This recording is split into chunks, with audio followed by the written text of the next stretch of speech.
দিনে দুপুরে চাপাতি দিয়ে কুপিয়ে হত্যা করে শহীদ করা হয়।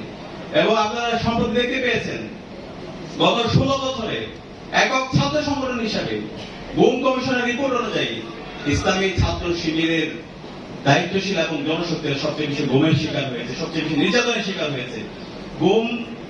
গুম কমিশনের যে রিপোর্ট, সেই রিপোর্টে 31% সবচেয়ে বেশি একক ছাত্র সংগঠন হিসাবে ছাত্র শিবির নির্যাতনের শিকার হয়েছে।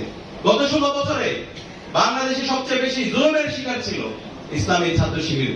ইসলামী ছাত্র শিবির একটি মধ্যম সংগঠন ছিল। আমাদের শত শত নেতৃবৃন্দকে শহীদ করা হয়েছে, আমাদের হাজারো নেতৃবৃন্দকে পঙ্গু করা হয়েছে। আমাদের এখনো ইসলামী বিশ্ববিদ্যালয়ের ওয়ালিউল্লাহ এবং আল মুকাদ্দিস ভাই কোথায় আছে আমরা জানি না। আমাদের এখনো 6 জন ভাই কোথায় আছে আমরা জানি না।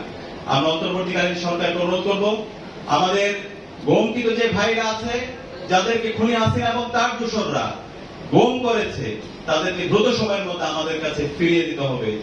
এবং একই সাথে গত 16 বছরে খুনি হাসিনা এবং তার দোসররা বাংলাদেশে যে গুম, খুন, হত্যাকাণ্ড চালিয়েছে এবং প্রতিটি ক্যাম্পাসে শিক্ষার্থীদের উপর যে নিপীড়ন নির্যাতন করেছে, এই প্রত্যেকটা নিপীড়ন নির্যাতনের বিচার এই স্বাধীন বাংলাদেশে হতে হবে।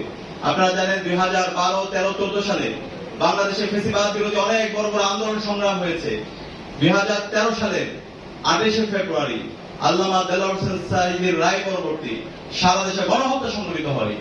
একদিনে প্রায় 200 এর অধিক ভাই বোনকে শহীদ করা হয়। এবং 2013 সালের 5 মে শাপলায় গণহত্যা সংঘটিত হয়। আল্লামা দেলোয়ার হোসেন সাঈদীর রায় পরবর্তী সারা দেশে যে গণহত্যা হয়েছিল, সেই গণহত্যার বিচার এখন পর্যন্ত হয়নি। শাপলার গণহত্যার যে বিচার, সেই বিচার যে গতি এখন পর্যন্ত ধীর গতিতে চলছে। আমরা অন্তর্বর্তী